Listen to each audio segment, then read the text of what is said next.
this is an iHeart podcast. Guaranteed human. Work can be a little weird. Cringy training seminars, coworkers who won't stop talking about their plant, forgetting the mute button at an inopportune moment. We have to deal with a lot on any given workday. Sometimes it can feel hard to thrive and move forward in your career. Well, that's where LinkedIn comes in. LinkedIn helps you get ideas and insights from experts in your field, connect with people professionally, grow your network, and access tools designed to help you find the right fit for your next role. Whether you're just getting started, figuring out your next move, or looking to accelerate your career, LinkedIn is built to support you at every stage because LinkedIn is the network that works for you. Visit linkedin.com/knowstuff to learn more. If audiobooks are your thing and you've been meaning to listen to more of them, you should check out a podcast called Earsay, the Audible and iHeart Audio Club, hosted by Cal Penn. Each episode spotlights standout audiobooks on Audible across all kinds of genres: sci-fi, comedy, romance, thrillers, and more, with Cal talking to guests who help break down what makes each story worth listening to. It's a fun, easy way to discover your next great audiobook. Check out Earsay on the iHeartRadio app, Apple Podcasts, or wherever you get your podcasts. Welcome to Stuff You Should Know from HowStuffWorks.com.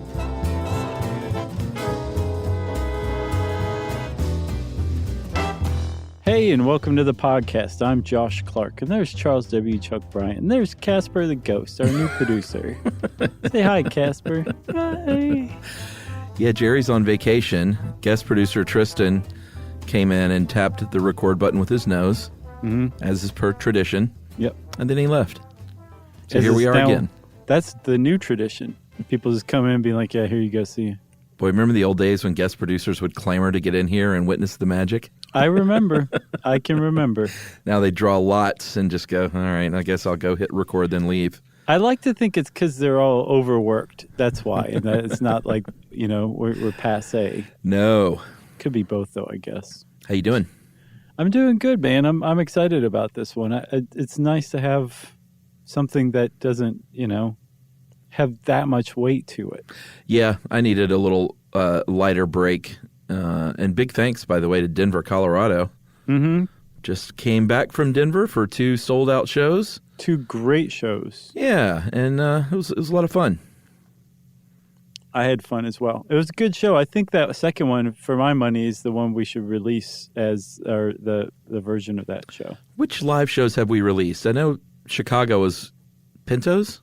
PR, right. Pinto's was Atlanta because that was the benefit show. And what about D.B. Cooper? D.B. Cooper was Seattle, I believe. And then Grave Robbing was somewhere in the UK, I would imagine. I think it was London. All right, so we have not released a Denver show. No, we definitely haven't. We have not. So this could be the one, if you ask me. It was just on and popping. Well, for my money. You know me, I don't like to overthink these things, so I'm generally just prone to say, if it's good enough for you, it's good enough for me. That's very nice of you. Sure. Lets me get away with a lot. That's right. All right. Well, Chuck, I'm prepared now. Are you? Yes. Well, then let us begin talking about jobs that just aren't around anymore. An old Stuff You Should Know top 10, which means we'll do, 8? Maybe, if we feel like it. Certainly not 10, I'll tell you that. I agree. So there's actually this article I thought started out pretty cleverly, talking about some jobs that are probably going to be extinct in the near future, at least as far as the U.S. Bureau of Labor Statistics is concerned. I didn't even look at that part, so. So there's a few coming up. Word processors and typists. Not a lot of time left on that profession. Yeah. Door-to-door sales workers, which I took issue with. Because I can see people wanting that personal touch of being bothered and harassed by a salesperson, I didn't even know that still happened. Yeah, I think now it mostly happens like, don't you want to sign this petition or something like that? That's usually the door-to-door thing. Not like, here's a vacuum cleaner or a set of Encyclopedia Britannicas. Do you know how just blown away you would be if somebody came up to your door and tried to sell you a vacuum cleaner? You'd be like, what's your angle? Are you casing my house? Or encyclopedias. I mean, that's even more old-fashioned. At least you still use vacuum cleaners. Yeah, for sure. That's true. The last one on this list was mail carriers, which... Whoa. I don't know, man. I could see there's always going to be a need for physical correspondence, or there will be for a very long time. I don't know about that one. But the upshot of all this is this, Chuck. There is this guy who you and I know named John Maynard Keynes. Mm-hmm. And he's an economist. He was an economist, a liberal economist. And he wrote back in 1930 an essay called Economic Possibilities of Our Grandchildren. And it's actually like a quick, easy read. Yeah. But in it, he basically said 100 years hence, so by 2030, we will have done away with work. We'll have automated basically every process you can think of, and humans will be totally out of work. And he said that will be a really good thing because we will still be generating wealth, but we just won't have to work. So people will start writing bad poetry and painting terrible paintings, and eventually we'll get better and better. And there'll be like a big blooming of the arts and of like interpersonal relationships and things like that. And we'll just be able to hang out and chill. And we've come close to that, but there were a lot of holes in Keynes's argument, whereas like if you're going to do this, you kind of have to figure out a way to distribute the wealth evenly, or else you just end up with the people who own the machines are the ones who get wealthy and everybody else is just out of work. But setting all of that aside, there is a silver lining to the idea that jobs can be extinct. And this list of jobs to me kind of shows like, okay, we move on without this kind of stuff. Yes, it's rough for the people who had that job, but you can get new training and learn another job, which for my money is part and parcel with getting rid of one job. You need to train somebody for another job as long as we humans can work. Yeah, and it's I think with most jobs, it's not like, in some cases, the thing just no longer exists. But if it's replaced by a better or newer technology or both, then that becomes the job. So I've never bought into this whole, like, we need to protect these jobs that are surely antiquated. Sure. Just to keep these people in work. It's like, no, man, you got to roll with the times. You do, but I think that one of the roles of like government or even industry is to provide training to keep up with those times. Sure, if someone so chooses, for sure. Sure, yeah. Now, if it's all robots doing everything all the time, then we should be able to choose not to, and you should have a nice universal basic income. But someone has to build and fix those robots and well, you build other robots to do that. Cull the materials. And at some point, I don't think I agree with him fully that nobody will be working at some point. You disagree with Keynes? All right, let's get to it. Because the first job on this list, I don't think anybody was really sad to see go. Although that's not necessarily true. There were fans. Well, and I know one person in particular was probably pretty sad. Who? Well, we'll get to him. Okay. Chariot racing. Yeah, that's an extinct job. You cannot anywhere in the world find a professional chariot racer as far as we know. Yeah, but this was one that was a very, very big sport back in the day and was literally like NASCAR was today. Very much so, yeah. They had, if you look at, let's say, they called the track circuses. If you look at Circus Maximus in ancient Rome, these things started out where people could just like sit on the hillside and watch races, but it evolved into Circus Maximus, which held 150,000 spectators. I saw 250,000. Oh, really? Yeah. Well, let's just say it's somewhere between that then. Right. Between those two numbers. Either way, it's super impressive. Agreed. Yeah, and of course, if you don't know what a chariot race is, it's very simple. It's just a race where a horse pulls a man in a little two-wheeled vehicle called a chariot. Yeah, everyone's seen a chariot. And the depictions I've always seen from cartoons to movies actually apparently were very accurate. It was like closed off in the front and then kind of tapered down the sides and open in the back. There was one axle with two wheels, and it was connected to a team of horses, usually about 4 horses, maybe 2, maybe 6. And it went really, really fast, and it was really, really flimsy. So if you collided with another chariot, there was a pretty good chance your chariot was going to disintegrate and you were going to be in trouble. Yeah, just sort of like modern race cars, the chariots they designed for military battle were not like this. They were very sturdy, often had a lot of metal and reinforcements. But if you were out there racing, you wanted to win. So your chariot was super light, probably just made of wood. You were probably standing on that axle. It's not like they, you were sitting on some big throne in the center of your chariot. Right. And it was sort of like horse racing. You would draw lots for position. They would drop the white cloth, and then up to 12 racers at a time, the gates would open and you were off. Yeah, and there were, at the height of the Roman Empire, there were 4 and then later on 6 teams. There was a red team, a white team, a blue team, and a green team originally. Then they added purple and gold. And like you said, this is like NASCAR. There are people devoted to these teams like they're devoted to racers today, or like to football or soccer today.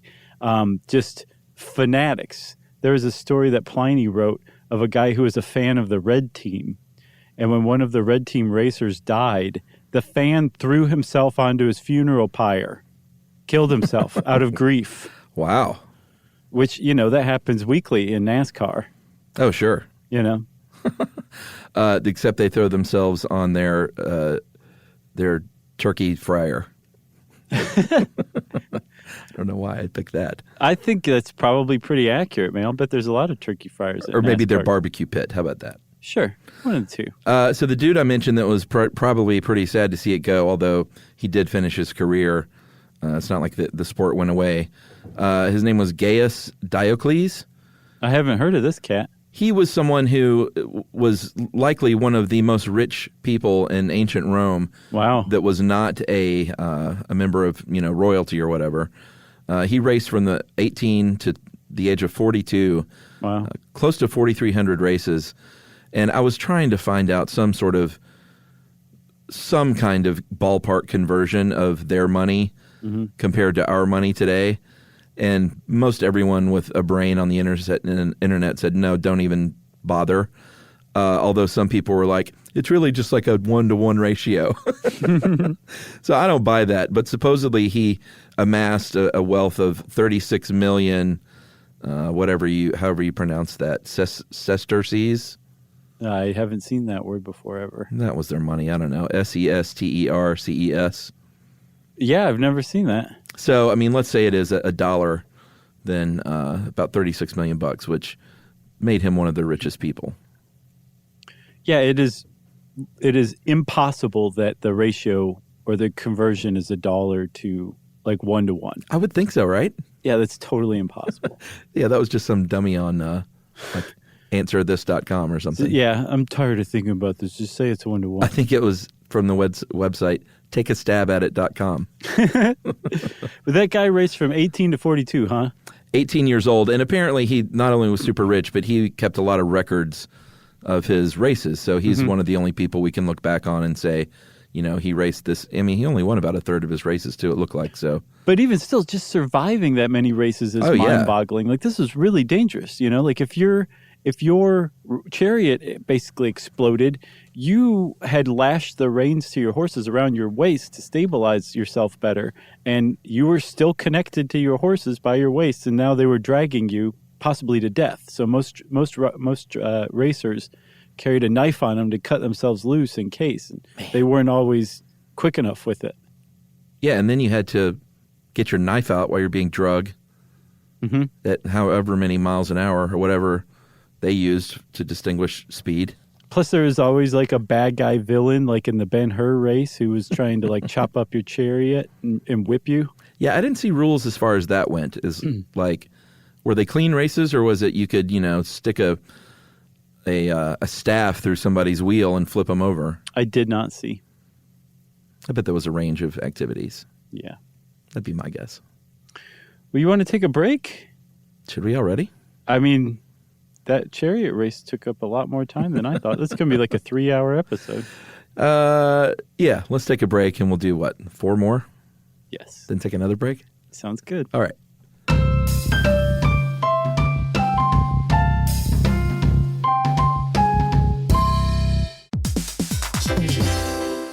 Hey everybody, we're here to talk to you about Wayfair, who believes that spaces should be functional, they should be comfortable, they should be well designed. and they can be well designed by you with their help. Your updated space should feel more comfortable, inviting, and practical for everyday use. And we're talking about outdoor seating. We're talking about grills. We're talking about major appliances. If you need storage solutions, Wayfair can help you out. Patio lighting, rugs, decor. It is your one-stop shop for home. Yeah. I mean, it's getting nice out, so it's time to think about living outdoors for the next few months. And Wayfair knows that outdoor furniture, it's heavy, it's intimidating to assemble. So Wayfair has stepped in and said, we're going to handle the hard part so you don't have to. That's right. You can shop Wayfair Verified, your shortcut to the good stuff. And that means their team of product specialists are going to vet everything by hand using a 10-point inspection, testing things like, quality materials, functionality, and features, and even how long it takes to build that piece of furniture. And the overall experience save time, reduce hassle, and improved convenience. Patio season is here, and these deals won't last. So head to wayfair.com right now to get your outdoor space ready for way less. That's WAYFAIR.com.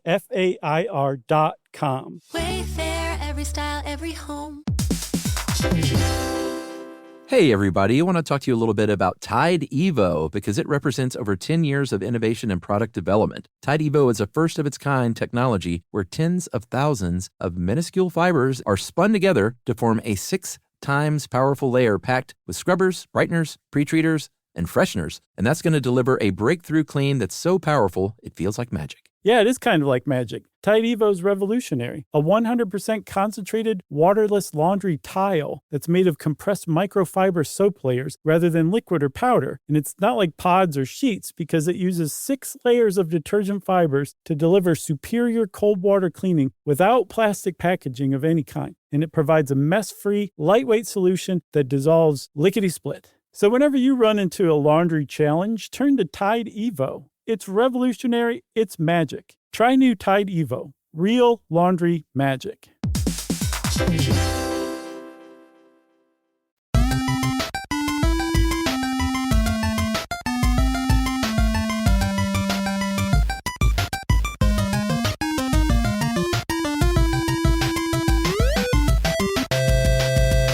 All right, we're back, Chuck, with another old job that's not around anymore. This one's armorer. Yes. Which is hard to say. It really strains the back neck muscles. Yeah, I mean, there is a modern job called an armorer, but we're talking about the dudes in the Middle Ages who would build your body armor. Mm-hmm. Which was, extraordinarily skilled craft. Like, you couldn't go to school to learn how to be an armorer. You basically had to be born the son of an armorer because the skill was passed along from father to son, and secrets of how to make these suits of armor were kept very closely secret by the people who knew what they were doing because they had a lot of competition. And so as a result, historians and I guess armor specialists of today still have questions about how some of these guys made some of these amazing suits of armor because they didn't leave any evidence of exactly how they did it. Yeah, I mean, the process would start as just like a, what are the people that make suits? A tailor. Like a tailor might today. So you would lumber up, you would strip down to your linens, and they would take your measurements and then make a replica of your body, if they so had the time, out of wood or something. Right. Because it would take a long time. Like you couldn't, if you wanted a quality suit of armor, you couldn't go in there and say turn it around in a week. Like sometimes it would take months and even more than a year. Yeah, I saw years in some cases. Yeah, because if you want the good stuff, you got to go. And these people made a lot of money. They were like a subset of the smithies, like you said. Like it was not something that everyone was good at. So they would spend a lot of time with wealthy people. They made a lot of money themselves, and so they had kind of a much higher standing as opposed to like a regular smithy might. Yeah, and the suits of armor that we see today, the ones you think of, usually like a British knight or something like that wearing it, those were made of like high quality steel. But steel back then, this is like fairly early after we really figured out how to make steel reliably. Yeah. And it was a real bear to work with because you'd hammer it, and then you'd have to heat it up again and hammer it some more, and it would cool as you were hammering it, and you'd have to heat it up again. So it was really tough to work with, but it was pretty strong. The thing is because steel was rare, it was also very expensive to work with. And so the suits of armor we see today, like in museums and things, usually come from the 16th century. And even though they were making suits of armor similar to that in, as far back as like the 14th and 15th centuries, you don't see those because they reused that old steel from the old suits of armor into the new ones. And then they finally ended in the 16th century when they stopped making suits of armor. But that's why you only see almost exclusively 16th century suits of armor. That makes sense. I also saw that they tried to set up shop near the materials. So instead of having to transport stuff long distances, and it sounds like it was in pretty high demand if, like, you know, let's say someone died in battle, and then they would say they wouldn't just leave that stuff out there. Somebody would go and gather up all this stuff. So I think just living near the product or the base materials was a big advantage if you were an armorer. Yeah, and armorers kept up their trade. I mean, eventually so muskets came along. Sure.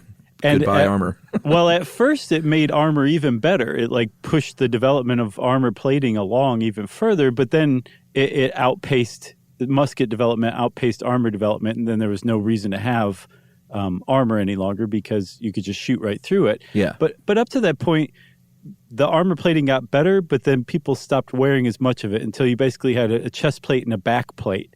And you would see people battling still. I think even Napoleon's troops wore chest and back plate armor. And in the American Civil War even. And that's it. They were naked despite that. Right. They're like, it's so cold. But one more thing. In the American Civil War, there were people who sold chest plates. Oh, yeah. Yeah. And I think that was about as late as it went. Late 19th, early 20th century, you could still find an army here or there wearing a breastplate maybe. Yeah, I imagine that even later on, with the advent of muskets, something that could stop an arrow or a knife sword strike? or a sword, like, you would probably still feel pretty good about wearing that. Sure. As long as it wasn't too heavy. One thing I saw that I thought was pretty ridiculous was that one of the reasons soldiers didn't wear them more widespread in the Civil War in America was, one, it was tough to lug around. They got heavy. So when you're on the march, you don't really want to carry that.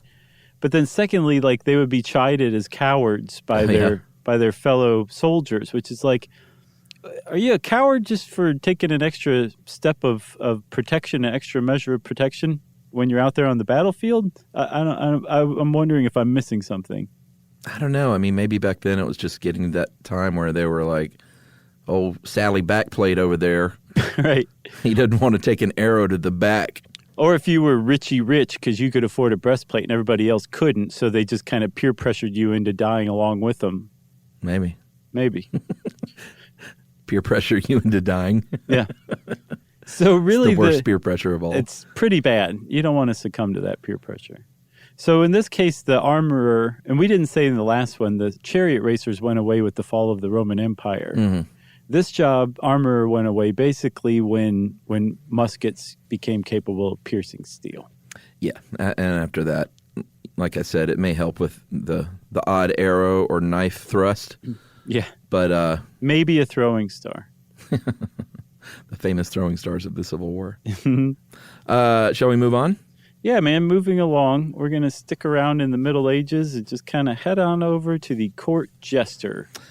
Yeah, I think this is one where there's a lot of misconceptions. Because while in the Middle Ages there were court jesters who would dance around with the colored cloths and the little hat with the bells on it and stuff like that, that did occur.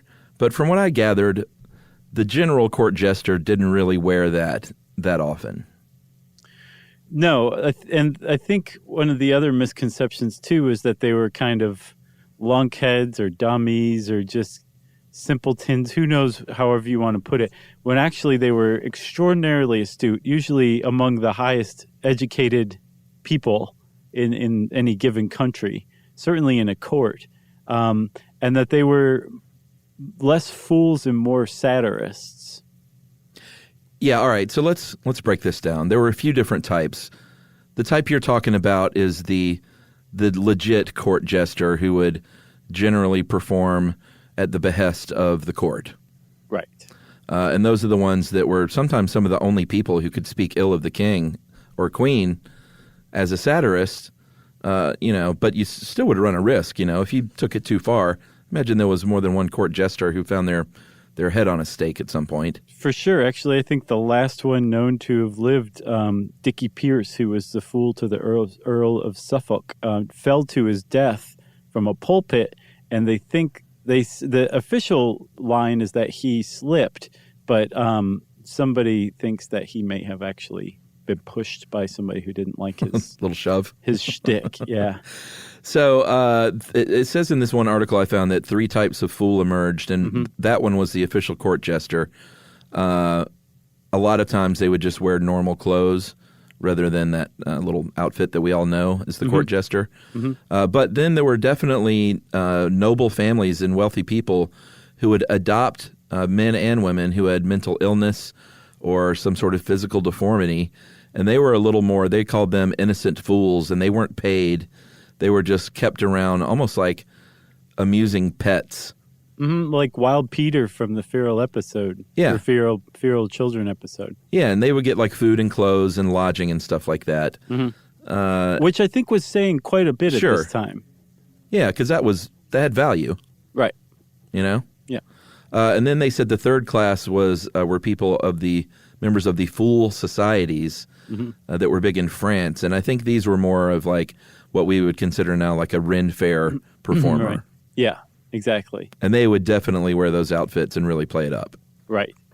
So the type of fool that belonged to a court, that they actually had like a really important position in a kingdom, because like you said, they were satirists, and they could satirize at their own peril, but they were also capable, I think, of surviving by bringing it right up to the line, by knowing just how far you could press Sure. the king or the queen, or the court.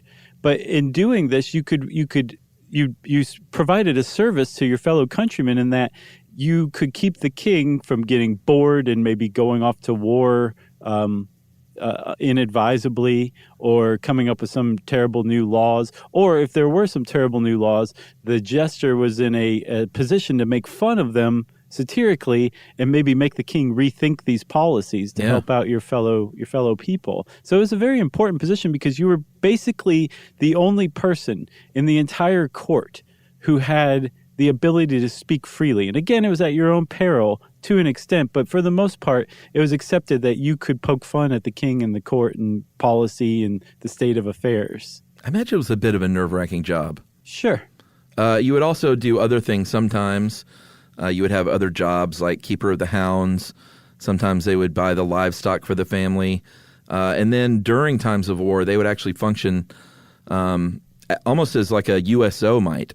Like they would be brought to the front lines to entertain, to do 2 things. They would entertain their own troops to kind of try and ease them before battle, or they would mock the other side. Yeah. And try and actually thwart their plan, because they would get so mad at the jester they would not be thinking clearly and like make some kind of mistake. Right. Because of the taunting. Yeah, because the jester farted in their general direction. Well, it's funny you mentioned that, because I did see a lot of times they would be rewarded with land at the end of their tenure. And King Henry II gave his jester 30 acres upon retirement, as long as he came back every Christmas to leap, whistle, and fart. That's it. He's like, you get 1 leap, 1 whistle, and 1 fart. And if your fart sounds like a whistle, then... He just knocked out 2 birds with 1 stone. Yep. Nice. So this job, I'm not entirely sure why it went away. I think we need jesters more than ever. But the last one, like I said, was Dickie Pierce, who was fool to the Earl of Suffolk, and he died in 1728 of misadventure. Oh, really? Well, yeah, he fell from Shoved. that pulpit. Maybe shoved, yeah. Possible homicide. Yeah, I guess the closest thing we have now are either political cartoonists or the White House Correspondents' Dinner. Or the Onion. Or the Onion. Who, man, they've just been killing it since day one. Yeah. Still, after all this time and evolution, the Onion is still just doing great stuff. Agreed. Moving on. Yeah. So we're going to advance forward a little bit to the Victorian England, to the late 19th century. Yeah. And I had never heard of this job before, had you? No, but we have talked a lot in the past about the sheer buildup of horse manure before cars were invented. I can't remember the stat in New York City, but it's astounding. I found one in London that there were 1,000 tons of horse poop generated a day in London streets. 1,000 tons. 1,000 tons. And like this stuff would just be right there in the middle of the street. There was also trash. There was also human waste. There was just all sorts of stuff. Terrible stuff everywhere. And part of the problem was that the Victorian era was really big on pomp and overdoing fashion. Mm-hmm. There were long trains to dresses, lots of skirts over skirts and all this stuff. So the idea of walking through horse poop was not very pleasing to the upper echelons of English society at the time. No, they would, one of their many employees would have to clean that up later. Exactly, right.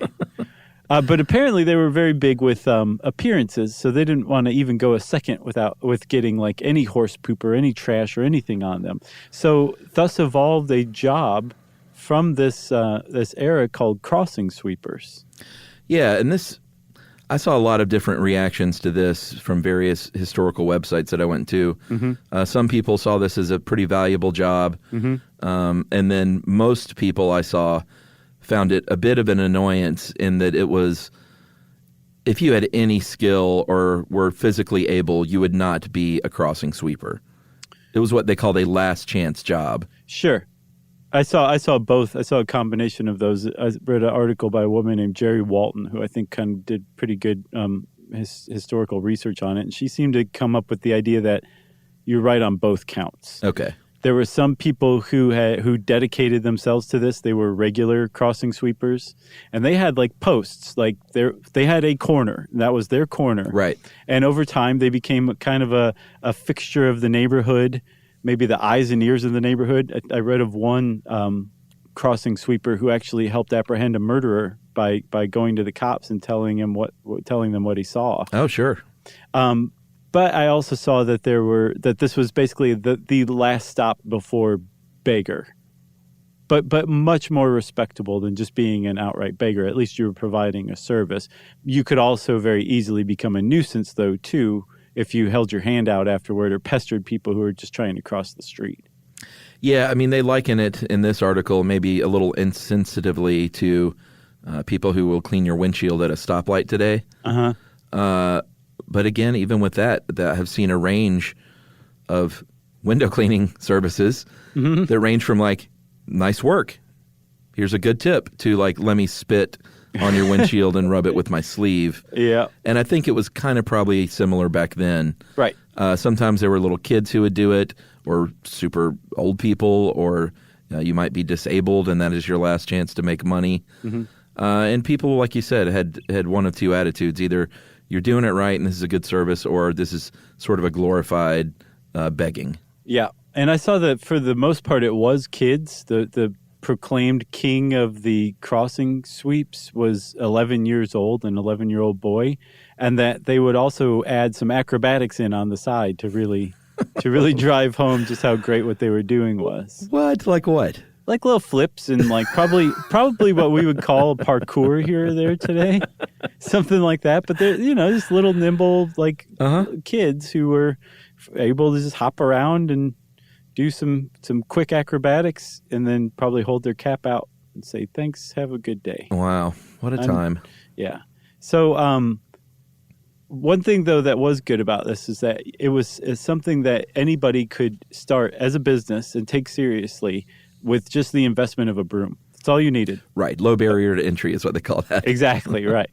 And then eventually, as like sanitation improved and fashions changed, the crossing sweeper was less and less necessary, and they evolved into the grocery store bagger.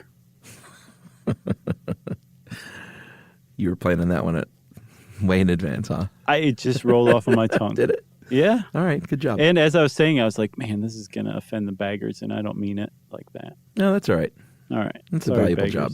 Especially Publix baggers who bag delicious cake all the time. Thank you for what you do. Should we break now or do the last 4, or do 1 and then 3? Let's do 1 and then 3. I'm feeling good about things. All right. Well, we'll move on to the Lamplighters. No way, I changed my mind. Okay. We're going to take a break, okay? We'll get to Lamplighters right after this. Okay.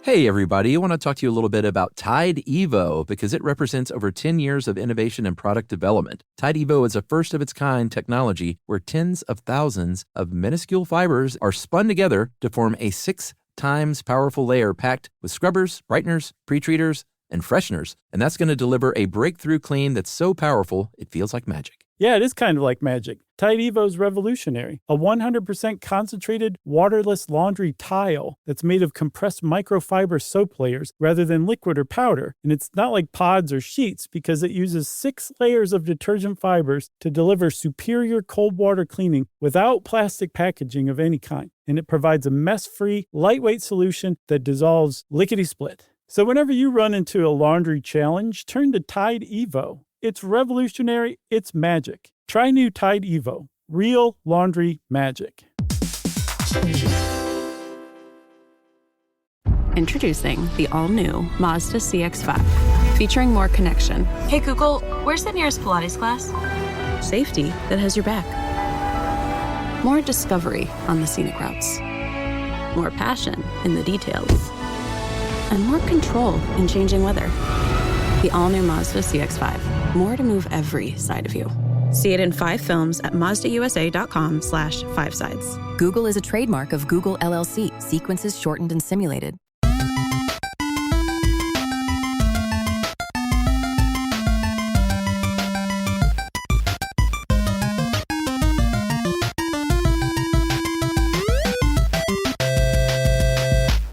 Okay, Chuck, thanks for rolling with me on that one. Sure. So you said Lamplighters we're doing next? I mean, I guess we're doing all this chronologically, right? Well, it sort of is, in a way. Yeah, because we started out with chariots and now we're still in the late 19th century. Yeah, and this is something. I had a gas lamp growing up at my house, and I really, really would like to get a gas lamp put in on the front porch of my house. You know, that can happen. Yeah, I mean, you just got to run gas to it, right? Yeah, that's it. And then come and pay a lamplighter to come light it every evening and cut it off every morning. Yeah, I just love the look. Like, there's a few in our neighborhood, and every time I see one, I pine for it. I think you should treat yourself To a gas lamp? Yeah. Really says a lot, you know? It does. It says, I have conquered fossil fuels in my very own house. I wonder how wasteful that is compared to electricity. I don't know. I really don't know. Yeah. I think you should find out and just do it. I think you should do it and report back on it, okay? I can always buy carbon offsets, right? Totally. All right, so lamplighters, like we said, in the days in the 19th century of gas lamps lighting up all of let's say, London again, someone had to light these, and there were a lot of them. So it's not like, I mean, there were a lot of people doing this job. Yeah, usually you would have something like under 100, but over 50 lamps, I saw, at least for Lowell, Massachusetts. But I think Lowell was a mid-sized city at the time. It said 70,000 people in the, I think, 1880 census. So that's decent size for the 19th century, you know? But it's certainly nothing like what London had at the time. So, they had tens of thousands of lamps. Right. But I imagine that they probably didn't overtax their lamplighters more than, say, Lowell did. So say somewhere around 70 to 80 lamps is what one lamplighter would be responsible for. They'd have a beat. Yeah, I mean, I don't know how far apart they're positioned, but that's a full day's work, I would imagine, or a full evening.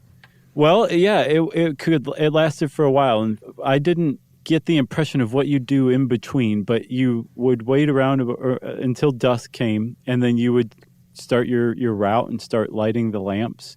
And then after any respectable person was asleep, you would go out and extinguish them, or before daybreak or around daybreak, you go extinguish them.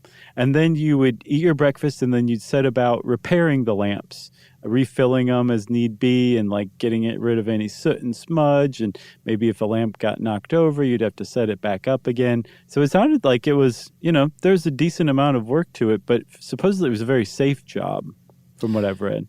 Yeah, I mean, they do mention ladders in here, but I also saw that many of them were lit from below with a long lighter and extinguisher that was all kind of on one pole. Very ingenious. Yes, I don't know that they were climbing ladders all over town. No, you could just raise it up. It'd be easier to walk with just that long staff than to walk with a ladder. So yeah, because you could also stab somebody in the eye with it. Right. Any masher comes at you, bam, bam, pow, pow. Mainly men held these jobs, but there were some women apparently in London that did so. And like you said, it was pretty safe. It's not like these things weren't running on gasoline. Like whale blubber, I don't think is the most combustible thing in the world. No. And then I think there was also natural gas. They eventually laid gas lines to these things too. So all you had to do was walk around with a whale blubber torch on the end of your staff and just touch the lamp wick, and there you go. Yeah. And then I think they made something like $2 a day for this, at least in Lowell, Mass. It's not bad. In 1888? No, it's king's ransom. I did see that there are still some people that do this today. There are certain parts of England where they still light the lamps, and I'm sure it's a bit of a novelty. Sure. But I don't know that it's necessarily like colonial Williamsburg or anything. I think it's not like it has to be an old relic-themed town. Just one that's involved in being charming. Yeah.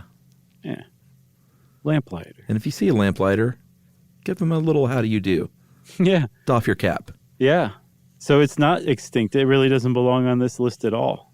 Throw a couple of pence their ways. Their ways? Tuppence. Remember that song from Mary Poppins? So depressing. No, but I have high hopes for that reboot. Oh, I hadn't heard anything about that. Please do tell.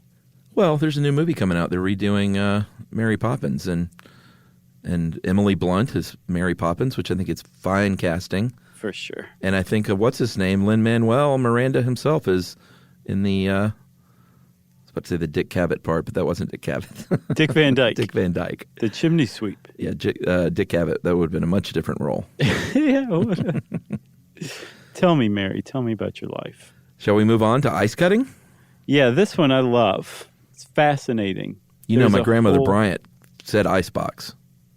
Yeah. I would imagine that was like part of her jam, right? Like an actual, like something you would point to and say, that's a refrigerator. But no, friend. There's no refrigeration going on whatsoever. It's just an insulated wooden box that you jam a block of ice into the top of and let it cool the rest of it down. Yeah, I mean, if she lived to be 100 and she passed away probably, I don't know, like 8 or 10 years ago. So she was definitely rocking the icebox when she was a kid. For sure. And into her probably like married life, I would guess, the early married life. Yeah, I mean, she told me a story one time about when she was like 12 or 13, she and her two friends stole the horse and carriage that delivered the mail and rode it around town. Nice. For a joyride. That sounds awesome. So she was definitely a link to the past. For sure. It was great hearing those stories. The mail horse. Hats off to you, Granny Bryant. Yeah, hats off, Granny Bryant. So she had an ice box. I just described an ice box. But the question is this, Chuck. Let's say, where was Granny Bryant born and raised? I don't know where she was born, but she generally lived most of her life in Tennessee. Okay, in Tennessee. So it's the middle of the summer, and it's super hot, but you have an ice box. What are you going to do for ice? Well, fortunately, the good folks up in Illinois and Wisconsin and Minnesota spent the winter harvesting ice. And that was a job you could have, was an ice harvester. Because before there was the advent of making mechanical ice and mechanical refrigeration, we got ice by literally harvesting it from frozen ponds and lakes and rivers during the winter, packing it away just so, and then come summertime, it would be distributed throughout the country and delivered to homes by, again, horse and carriage, like the mail, apparently. Amazing.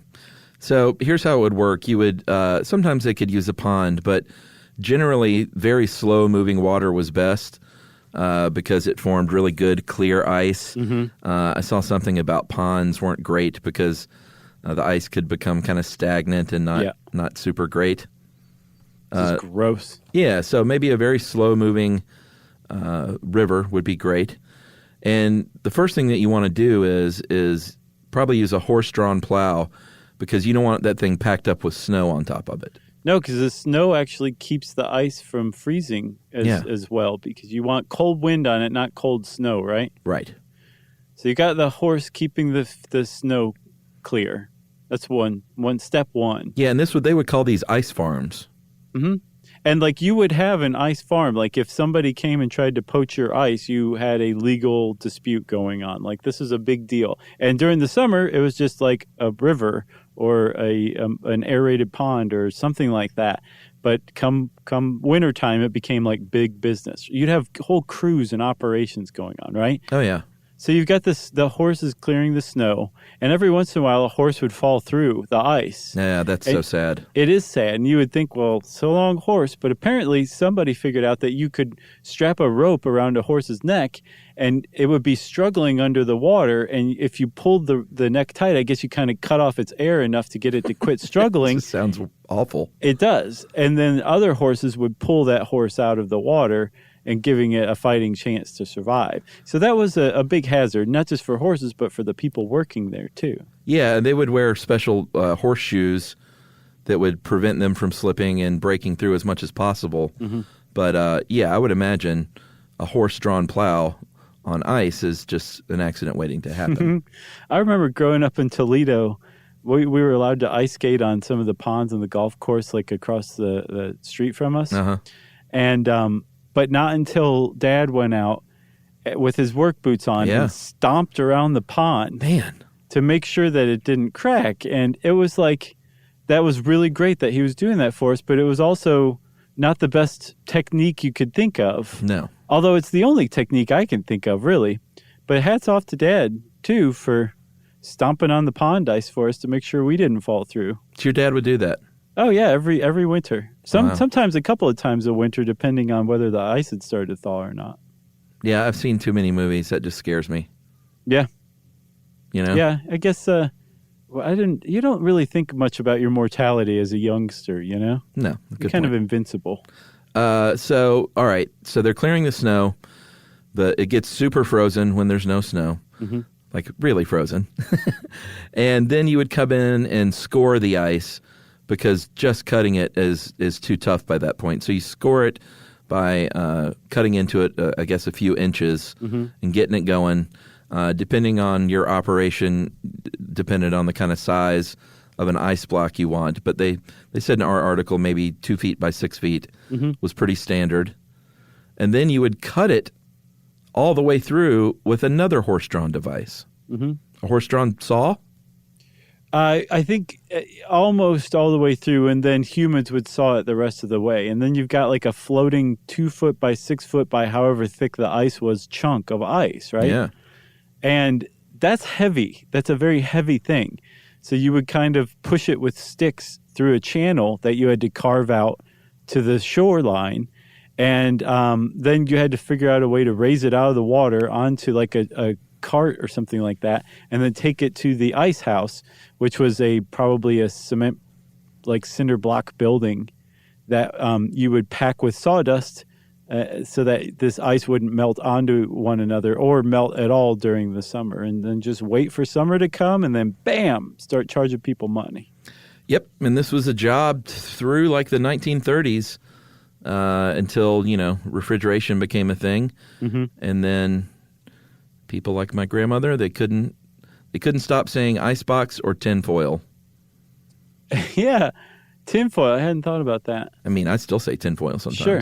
Yeah, totally. And oleo. She said oleo instead of butter. That's grody. How could you eat that if you call it oleo, you know? I don't know. I don't know why she said that, because she didn't use butter. She used the big bell jar of bacon grease that she collected. Wowee. Sitting on the stove. Like even on bread? No. Just for okay. cooking. I gotcha. But she was old school, man. Yeah, that is old school. It's kind of neat when you have a link to the past like that. Mm-hmm.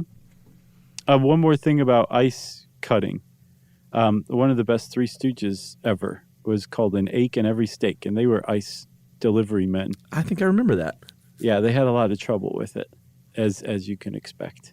There were probably some tongs placed in the wrong area at one point. Poor Mo. Oh. Yeah, and Curly. Yeah, I think they both got it. Probably Curly did it first accidentally to Mo, and then Mo retaliated on purpose, if I remember correctly. All right, 2 more to go. Yeah, we really are doing 8 this time, huh? I think so. So, Chuck, when you go to a bowling alley, right, and you roll the ball, I'm going to go ahead and give you the benefit of the doubt. You would hit a strike. Well, thank you. Strike. Isn't that how you say it? I think so. When you knock all those pins down, an awesome machine comes down. Well, there wouldn't be any pins left. But if there was one standing, a machine would come down, grab it, raise it, and then a sweeper would come and push all the knockdown pins that you hit, which are called deadwood, by the way, back into a little pit, and then a new set would come down and reset, and your ball would shoot out. And the whole thing is a marvel of mechanical engineering. It's all mechanical. But there was a time where if you went bowling, there were little boys back there who did all the jobs that I just said that machine did. They're known as pin setters. That's right. And we have Mr. Gottfried Freddie Schmidt to thank for the automatic pin spotter in 1946, where he debuted this thing at the American Bowling Congress tournament. Mm-hmm. But like you said, previous to that, they had little pin boys who would, for about, 10 cents per game? Per bowler per game. So if you had like 6 bowlers bowling in a game, you'd make 60 cents a game technically. Oh, really? Yeah, you could make some dough if you really hustled. Wow, that's not bad. For a 10-year-old at the time, not at all. But here's the thing too. I mean, I guess it's the great way to, or the best way to pay them for a bowling alley, but because you don't want to pay them while there's no one bowling. No, it's like per bowler per game. So yeah, if you're just standing around, you're not making any money. Yeah, so they would set the pins up. They would wipe the pins away by means of carrying them, and they actually had pin bars that they would step on to raise these little metal spikes, and that's how they would align the pins. They just didn't eyeball it. Right. And I read an account by a former pin setter, and so you're hanging out there where people are throwing the bowling ball, where it hits the back. Like you're hanging out back there. Sure. So there's a couple of things going on. Apparently, teenagers would love to take aim, sometimes drunken adults. So you had to watch out for people bowling at you.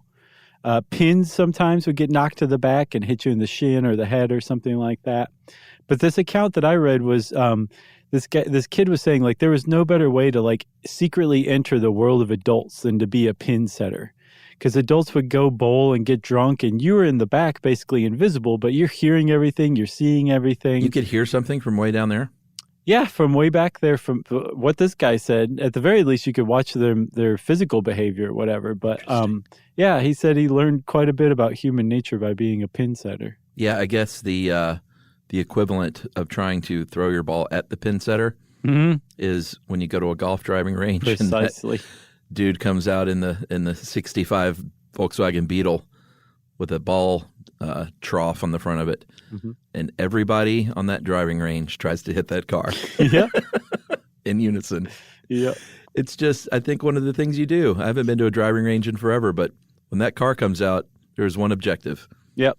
See if you can hit it. And then that guy driving or the girl driving just screams at the top of their lungs, "Stop! Stop! I'm a human being." Well, and for people who don't understand, these old cars are heavily caged, so it's not like you're going to hit anybody or break through a window or anything like that. Sure, you're not, but they also electrify the cage so that the person can't get out. It's pretty fun. I've always wanted to drive one of those. I've never seen a Beetle. I've always seen like some sort of like a lawn tractor or something like that with a Pope-mobile top on it. Oh, see, back at, I don't know, I haven't played golf in a long time, but all the courses I went to had just old jalopies. Yeah, it sounds like the people running the courses you went to were smoking grass. Growing grass and smoking grass. That's right. So what else about these people, pin spotters? Well, basically, overnight, they vanished. The first kind of moment those automatic pin setters came about, Yeah. that was that. But that kid whose account I read, or the man whose account I read as a kid, no, that still doesn't work. You know what I'm saying? Yeah. I'm not going to say it a third way. He said that it took him about 2 months to realize that you set the pins and then you roll the ball back to give yourself time to get out of the way. If you roll the ball back and set the pins, by that time the person's got their ball ready and they take aim for you. Man, jerks. Jerks indeed. Bowlers, notorious jerks. Some of them, sure, like John Leguizamo. No, John Turturro. Oh, Jesus? Yeah. I liked Jesus. You did, huh? Well, except for the fact that he was a pederast. He was a bit of a jerk, too. Yeah, he was a better ass. I forgot about that part. Yeah, okay. So pin setters, done.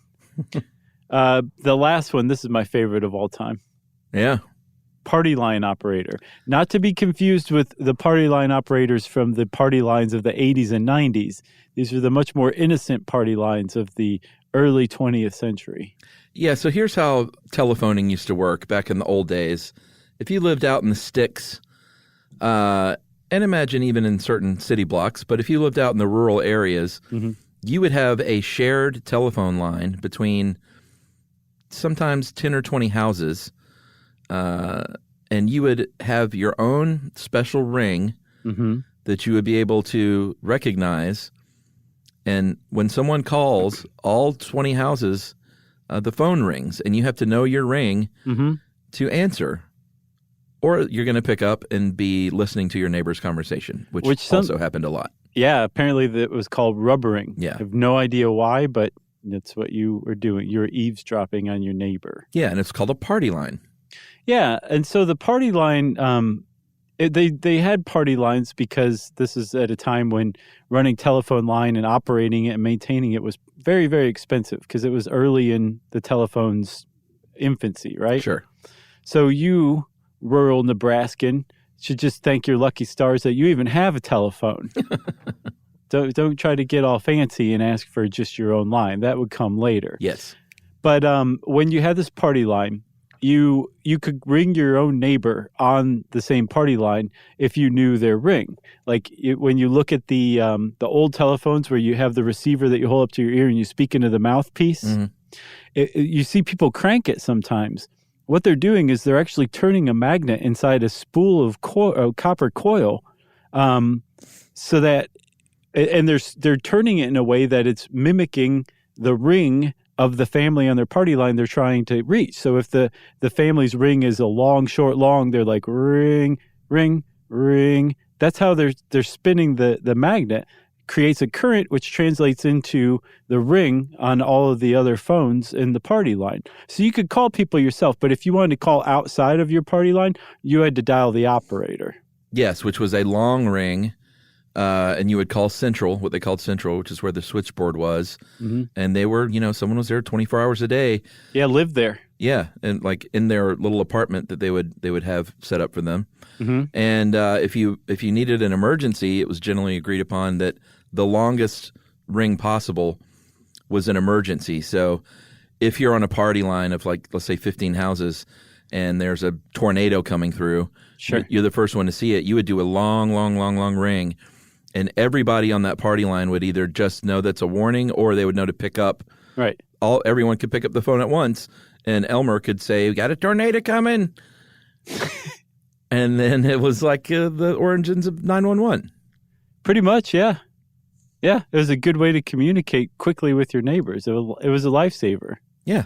Another reason you should just be happy to have any kind of phone line you hayseed. So this rubbering thing was like you said, it was quite as you can imagine, since there have been neighbors trying to get in other neighbors' business. So it was a big deal. Like sometimes they even said in here, you could kind of fashion a speakerphone if you just wanted to listen in but not stand there by just letting the earpiece drop into like a bucket or something. And go, oops. Yep, and it would just, amplify the sound, and you could go about cleaning your house and listening in on your neighbor's conversation. Yeah, and something Granny Bryant knew but took to her grave and never shared with anybody is that if you dangled it into a crock of bacon fat, it would really amplify it. That's correct. I'm sure she had a party line. There's no way. She lived in Tennessee. Oh, yeah. Starting in the 1900s, she definitely had a party line. Yeah, for sure. And this actually, party lines went on for a while. As, in the city where, people just demanded respect from phone companies, you got your own line sooner than later. But out in the rural areas, they continued on quite a while. And there's actually a movie called Pillow Talk starring Doris Day and Rock Hudson. Pretty great, cute little rom-com from the late 50s. But it was from 1959, and the whole basis of the plot revolved around a party line. Oh, yeah, like a mix-up? Mm-hmm. An intentional mix-up. He toyed with her a little bit. Yeah. Yeah. That was a good one. I like it. Well, that's it, man. Party line operators, they went the way of the dinosaur when everybody started getting their own line. And you didn't need the party line operator. Nope. So long. Get out of this office that you live in. And now we've evolved to the point where everyone has their own Wi-Fi that's locked down by password and nobody can use it. Yeah, think about it. Do you remember the times when you would call a number and you could get any one of a number of family members at the same number? And now it's like you call somebody and you are calling that person. Yeah. Everyone has a phone number. It's like the next evolution from a party, from party lines to individual household lines to now individual people have lines. Yeah, and because you would call and say, "Can I speak to Josh?" Mm-hmm. And then Mom would say, "Josh, phone." And then after a couple of minutes, you'd hear, "Mom, hang up." Stop rubbering. And then Mom would fake it because she needed to know about all your cigarette activities. Oh, yeah, that's right. She'd be like, I didn't know he switched to menthol. That's it. All right, I got nothing else. All right, extinct jobs. Will yours be next? We'll find out in 10 years. If you want to know more about extinct jobs, there's an article. We didn't cover 2 of them on the site at howstuffworks.com. And since I said that, it's time for listener mail. I'm going to call this Christiania follow-up. We heard from quite a few people that have been to this little idyllic village in near Copenhagen. Yeah, in Denmark. Yeah, Denmark, which is where Copenhagen is. That's right. Hey, guys, been an avid listener for about 5 years. I do not live in Christiania. Is that how it's pronounced? I think Christiana. All right. She may have misspelled it. Okay. But I did visit about 5 years ago. My cousin lives in Copenhagen. I live in Ireland, and he took me on a trip there after dark in the middle of winter. It is a beautiful place filled with arts, crafts, and striking architecture. When we first entered, my cousin was quick to point out the sign that said, "Have fun, don't run, no photos." I asked him why, and he said due to the nature of the site, like the sale of cannabis and other soft drugs that are otherwise illegal, and in fact, I'm adding this part myself. They're illegal there as well, because apparently other people said the cops will raid it sometimes. Mm-hmm. And in fact, she says occasionally it is raided by police, and running is seen as a threat of danger, and as is photography for the same reasons. So apparently you don't run there, brother. No. You just chill. Yeah, just take it slow, man. At just 19, I was pretty intimidated by what I saw as lawlessness until my cousin mentioned we go for dinner there. He took me up a stairway covered in graffiti and artwork, only to open heavy doors into what remain my favorite restaurant of all time. Yeah, this sounds pretty amazing. Low wooden beamed ceilings, white tablecloths, and a simple, gorgeous, entirely in Danish menu that my cousin kindly translated. What followed was the most beautiful and memorable meal I've ever had, and it changed my idea that this place was lawless and scary. Since then, I've urged any friends to visit Denmark to stop by. Next time I visit my cousin, I'll be sure to go during the day and take in the beautiful murals in the sun. Between you guys and the McElroys, I hope to never run out of informative and entertaining podcasts. You never will. Lots of love, your Irish pal. Thanks a lot, Irish pal. That was a great story. Man, the idea of going to the best restaurant you've ever been to in an anarchist project in Denmark is pretty awesome. Yeah, and other people, too, I should point out, just that went during the day, talked about how just insane some of these houses were, because at one point I think there was a contest or something, and all of these houses, or a lot of these houses, were built during that time frame, and they just range from these crazy art-looking homes to just very modest things. But it just sounds like some people did send a few pictures, like decorating your cubicle around a holiday or something. Which I don't do. No, neither do you. No. So if you want to get in touch with me and Chuck, you can follow us on social. You can go to stuffyoushouldknow.com, and all of our links are there. You're going to love it.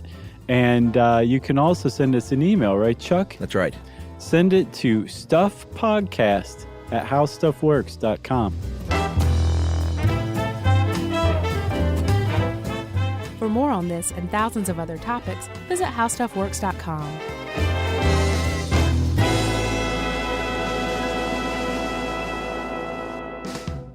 Geico presents a 30-second podcast between your podcast. Today's story is shared by one of our listeners. It's called Betrayed by Bill. It was in that moment I caught who was staring back at me in betrayal, or more like what? My insurance bill. With trembling hands, I grabbed my phone and switched to Geico, saving about $900 in the process, and never to be betrayed again. Now that was bloody riveting. It feels good when the story ends with savings. It feels good to Geico. When it comes to small business, people want to talk to people, not bots, not voicemail. Your customers or clients want a real human connection, and that's exactly what they get with Ruby. Ruby is the virtual receptionist company that takes care of your callers when you're unavailable, in the middle of something, or just don't want to pick up. They can answer, screen, and transfer calls, as well as take messages, collect payments, book appointments, and more. All while saving you time and making the people you serve feel special. It's available 24/7, 365 days a year, and is 100% based in the U.S. See how it works at ruby.com, or better yet, give them a call at 844-900-RUBY. This is an iHeart podcast. Guaranteed human.